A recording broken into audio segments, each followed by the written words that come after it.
guys, Brian here with another foundation repair tip of the day. So it's tax season, and one of the questions we're getting asked is foundation repair tax deductible, or the services that we provide to the homeowners tax deductible? Well, I'm not a tax professional, but in layman's terms, yes and no.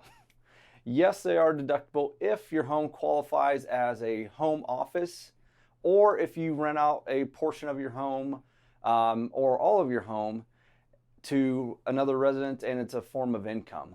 Then it's deemed as another business, and then you obviously can have deductibles and write-offs from that business. So yes and no, it can be, but you also have to have a business involved with it within you personally, set up for yourself. So I hope that makes it a little bit more clear, but more than likely it probably didn't, and go ask your tax professional.